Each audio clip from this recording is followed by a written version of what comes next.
Hey everybody, Jim Edwards here, and welcome back to the Sales Copywriting and Content Marketing Hacks podcast. This is episode 86.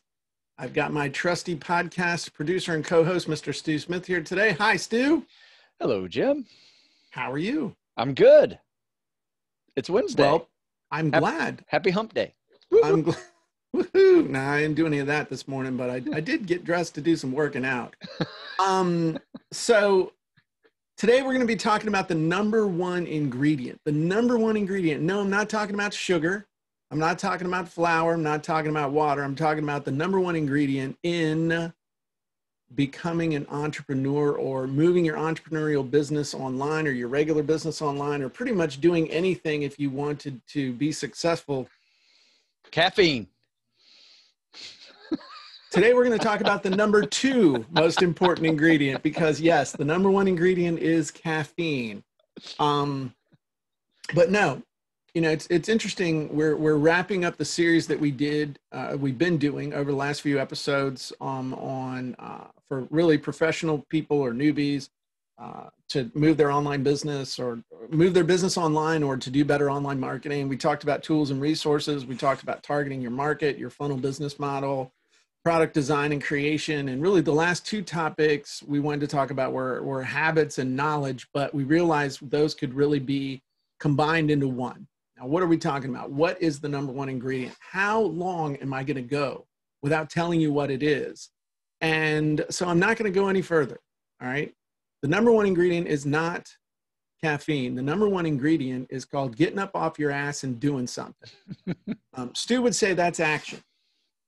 But ultimately, here's what happens, especially in the world of online business, but offline business too, but it's more acute in online business, is that there are a whole lot of people out there soaking up a whole lot of data, reading a whole bunch of stuff, watching a whole bunch of videos, buying a whole bunch of courses, buying a whole bunch of tools, getting ready to get ready to get ready.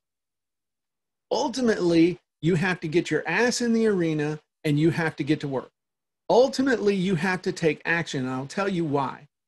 Because ultimately, how you're going to make this work is by making it work. And the only way to do that is to take action. Because experience combined with data and information is what creates knowledge. And knowledge is what's going to help you to navigate your particular part of the internet to be able to find the customers you're going to be able to sell to create the offers that they're going to respond to follow up with them, build relationships, become the attractive character, and build the business that you want to have is only going to happen through applied knowledge. And that means taking action every day based on the best data that you have now. And I look back at the things that I've done over the years. I look back at stuff that I wrote 20 years ago and I'm like, man, that kind of sucked.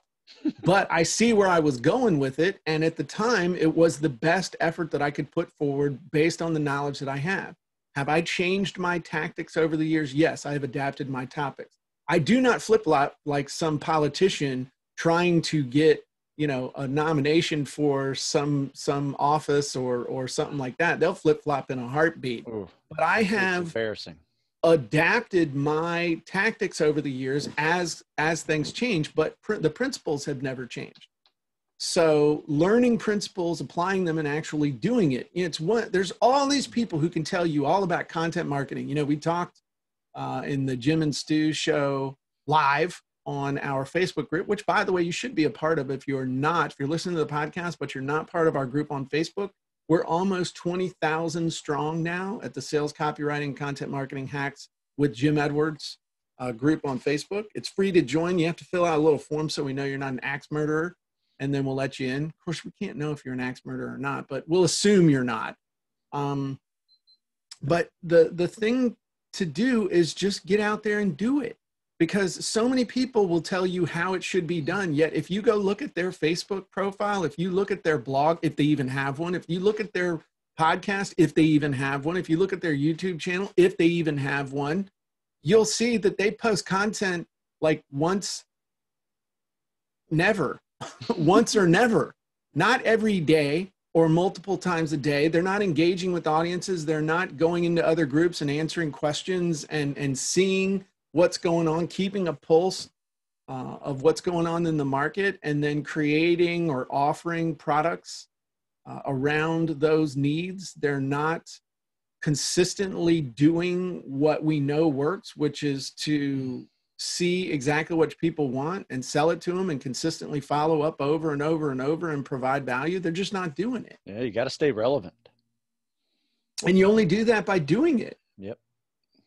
So what are your thoughts? That was pretty much my opening monologue, That was like they do on cable TV shows, you know? That was a great monologue. So yeah, this is a kind of a culmination of a series of podcasts that Jim and I did to answer one question. And the question was, hey, I want to take my current business and make it online and available as, an online coaching service, for people, that aren't comfortable coming into the office or whatever.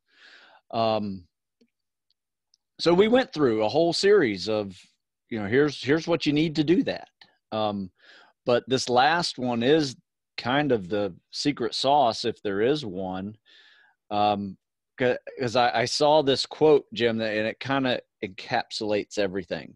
And I posted it up on the group right before the show. And it's called, I don't know who said the quote, but it's Entrepreneurship. And it says, is living a few years of your life like most people won't, so that you can spend the rest of your life like most people can't. I like that. Isn't that awesome? But like, I thought back like 20 years ago when I was starting, and man, I was just hustling, and there were no courses out there to do what we were doing, and you just muscled through it. Mm-hmm. And you at the end of the day, you still weren't done, but you started the next day right where you left off and just kept on rolling and kept on grinding. And eventually things started working. I remember when I sold my first ebook online, and I had published 3 books before then. And I was like, this changes everything. Mm-hmm. Yeah. And it really did. And I spent the next year creating content and more downloadable products, and found a way to put it on a store and then get that out there. There's no social media back then. It was email lists and newsletters. Dude, and things just evolve, and you just have to stay in the game so you can evolve with whatever's making things a little bit easier. Like nothing's going to be easy, but it's just going to be an easier method. Like I will use social media now more than I use my email list. It's just, it just works, so. But you don't neglect your email list. No, you still, you still keep the stuff going. Yeah. I think what it's coming down to is that there's no shortage of information out there on how to do just about anything. Yeah. Whether it's free or paid or somewhere in between. But ultimately, once you've gotten, and so I hesitate to say once you've gotten enough information, because I know there are a lot of people, I need to know how to do this next thing. All you need to know how to do is what you need to do next. And once you know what you need to do next, you need to go do it. And then you'll be able to figure out the thing that comes after that. It's like, I know where I want to end up, and I know where I am. So I got to kind of take the steps to get there. And I want to make it as straight a line as possible, but I know that I'm going to have to, there are going to be some bumps in the road, and I just got to get out on the road and make it happen. If you think about driving home from work, there's 10 different ways that you could go down different streets. The one way that's probably the fastest way, but there are alternative ways. But what if you didn't know the fastest way? You could still get home if you got in your car and started driving east. Eventually you would make it there and you would figure it out. And Maybe if you saw somebody on the side of the road that looked like they knew what they were doing, you could ask them for advice, but you're still taking a chance that they really don't know. So maybe you go to the place where the person should have the advice. You go to the gas station. Well, you used to at least be able to go to the gas station attendant and they'd be able to tell you how to get somewhere. Now, I don't know if that's true or not. You have your smartphone. So you can use technology to help you get there. But at some point, you got to get in the car, turn on the gas, turn on the engine, hit the gas, and go. And you're going to make mistakes. But that's part of the process. But until you actually do it, you're just one of the 99% that want to talk about it, want to debate about it, want to have all these discussions in Facebook groups. They want to criticize the people that are doing it. They want to overanalyze the people that are doing it, but yet they've never done it themselves. I love the story from David Goggins' book about Can't Hurt Me, how when he was going after the world record for pull-ups, that he had people that were just savaging him online, saying that he would never do it, saying that he, had the wrong body type, he had the wrong form, all this stuff they were saying. And these are guys that probably were 500 pounds that were hoping to get on, my 500-pound life on A&E, that are criticizing a dude. The last thing you ever want to tell David Goggins is you can't do it. Right. I mean, that's just fueling him up to do it. I mean, that's the way that's. And that's Anna. We have people listening live. Anna just made a really cool comment. I'm glad I looked down at this. He said, committing to taking action on what I have before I invest more money on some other shiny object. That's God bless you, Anna. That's really what you got to do. My whole mindset has always been, I'm going to do what I can with what I have, where I am right now. And if I need a tool, if I really need a tool, I'll figure out a way to get it. But I'm going to keep moving. I'm going to move forward with what I've got. And that doesn't mean you're stupid and you're doing things that you shouldn't be doing. Like if you wanted to do software, it doesn't mean you go become a software developer necessarily, but you figure out a way to find a software developer and work a deal with them for a percentage if you can't afford to pay for it up front. And, it's just being smart, moving forward, taking action, taking your licks, figuring it out, making it happen. And most people won't do that. Most people want to have it be perfectly ready before they take the first step. And part of the problem with online stuff, Stu, and tell me if I'm wrong, is that by the time you're perfectly ready, that particular opportunity may be gone because somebody else got down there, hustled, grinded, and did it. Yeah, or it's even evolved to the newer method to do it. Mm-hmm. Which you didn't learn because you weren't in there doing it and teaching it and figuring it out. Right. That happens to me with the scripts and stuff that we do, the scripts and the wizards. I come up with the script and then I go and use the crap out of it myself because I know that until I've used it and used it and used it and used it and used it, I'm not going to know where it's not right. And until other people have used them, I'm not going to know where it's not right. And only after I've gone through that process do I know that a script is right. And so that means being wrong for a long time in some cases before I'm right. But then I have the confidence in it that I know, hey, you're just answering the question wrong because other people are using this just great. So you're the anomaly. You can't read instructions. All right. Just saying. Maybe. Yeah. No, it really comes down to your mindset, in the end. And, if you think you're good at something and you think people want to hear about your skill set, to get the results that you know how to produce. And to get the results that you know how to produce, get out there and let people know about it. Yeah. Create some content on that topic. Next thing you know, you're like, oh, wow. Then you start getting questions, and those questions can start fueling new content.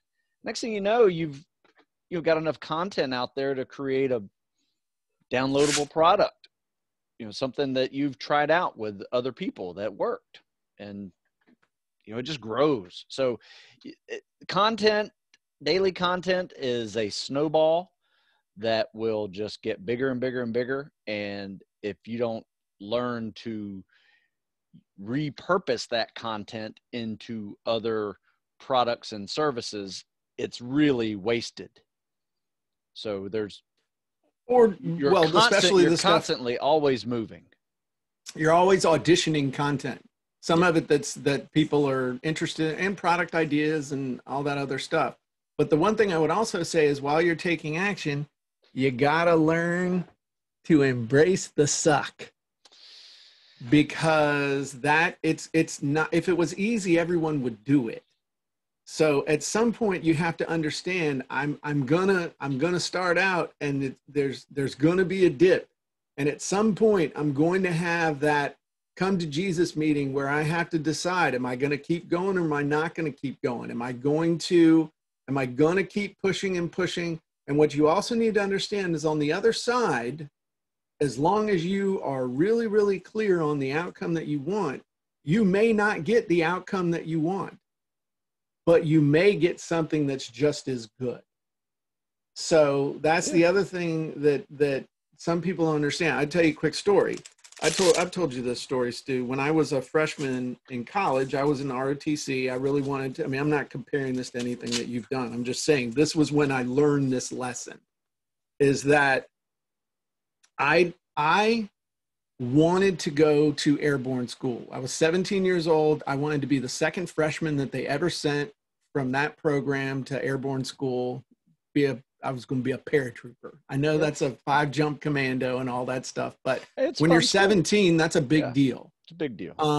So I busted my ass. And I remember one of the cadre said, when everybody, you had to get up 3 days a week, Monday, Wednesday, and Friday, you had to be at the gym at 5:45 in the morning, which when you're in college, it is tough. Yeah. Okay.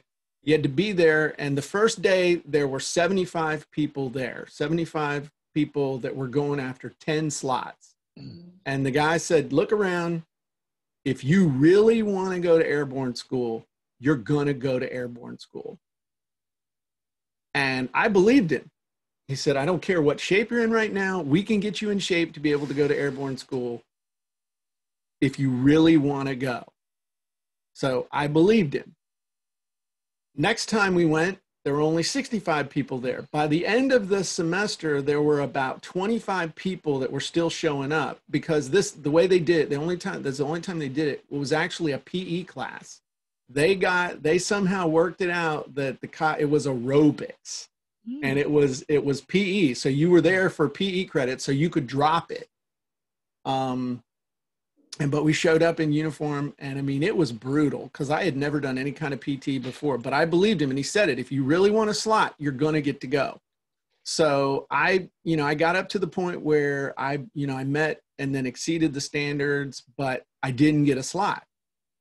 And I was like, crap. So I was ready to quit, but I told him, I said, man, you said I was going to, he said, look, stick around. If you really want to go, you're going to get to go. So about 4 weeks later, he called me on the phone. He said, okay, you got a slot. What happened? Well, so-and-so can't go. So you're next in line. So I was like, yes. So I called my mom. I was all excited. Hey, I got a slot to Airborne School. She says, what is Airborne School? I had made a mistake and I told my parents I wanted to do this. She's like, what is Airborne School? So I told her, I was all excited. She said, there's no way in hell you're going. You're not going. I mean, I wasn't on scholarship or anything. I mean, I had no contract. I mean, it was just purely, looking back, it was not the brightest way for me to have handled it. So long story short, my parents threatened to throw me out of the house, and they meant it. It wasn't a threat. They said, if you go to Fort Benning, when you come home, your stuff won't even be in the yard because it will have been picked up by the trash men. And oh, by the way, you figure out how to pay for college and where you're going to live and all this other stuff. I said, wow, I guess they're serious. So I didn't go.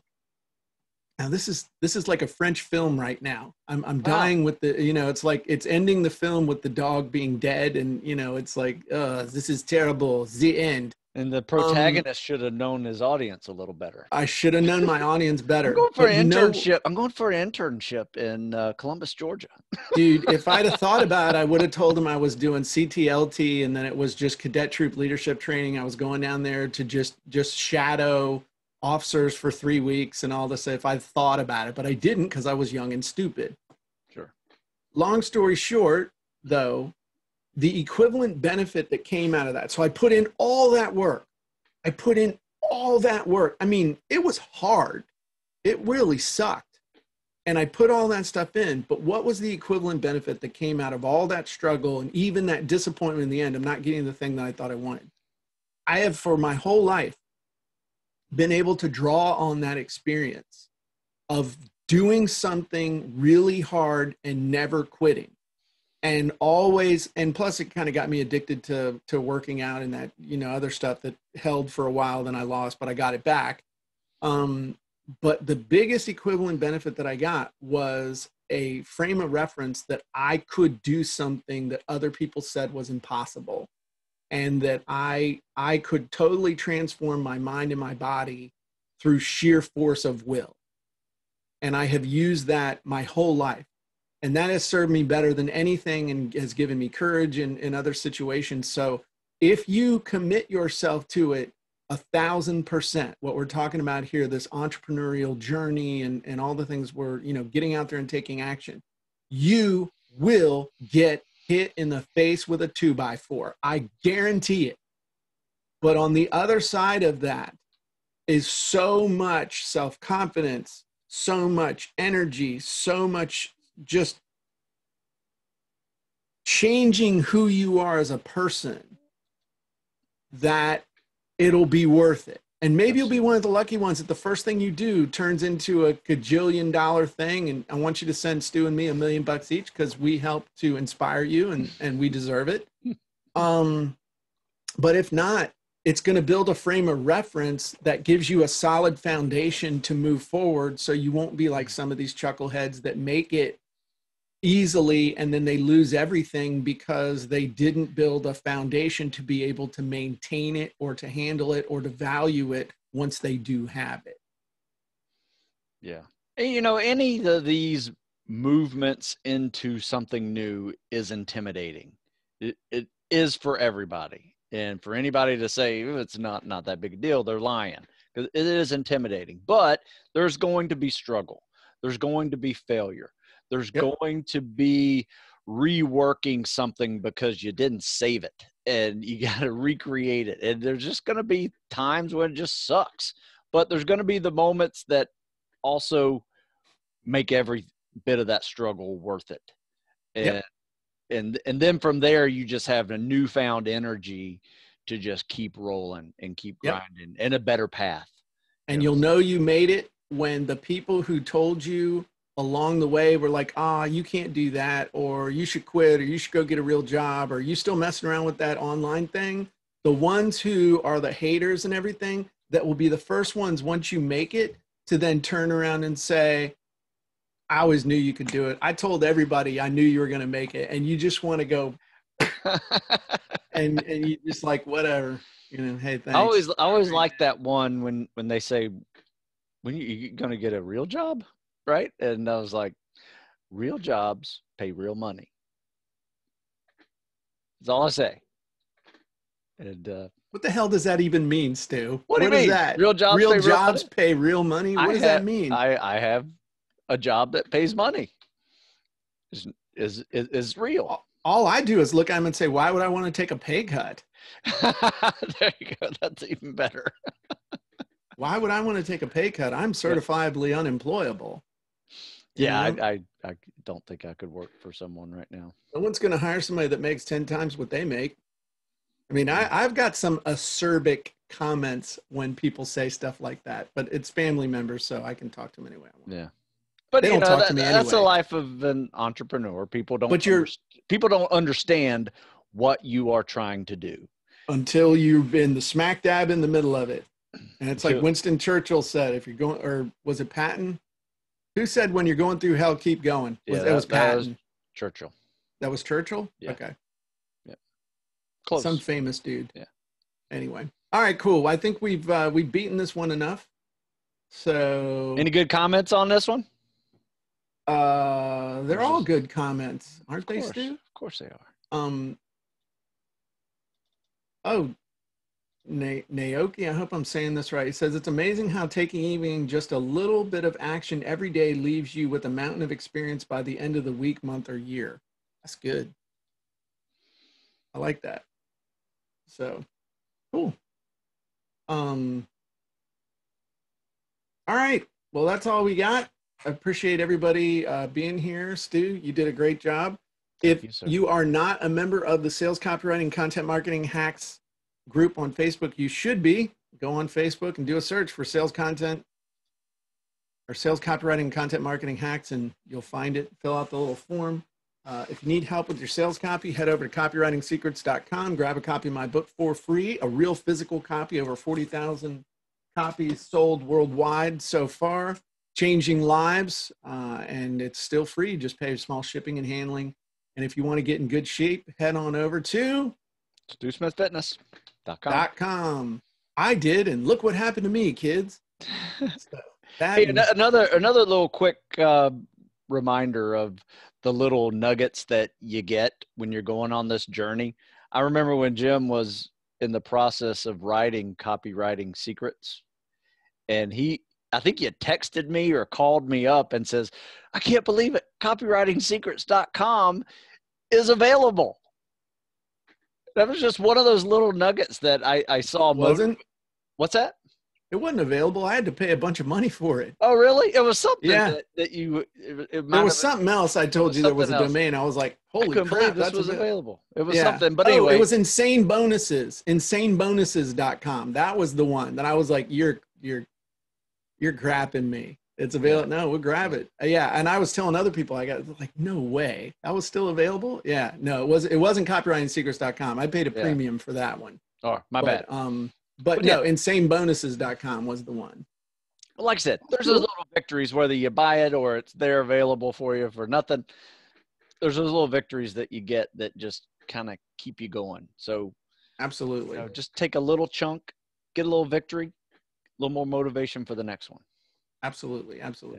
Cool. Well, everybody have a great day, and we will talk to you soon.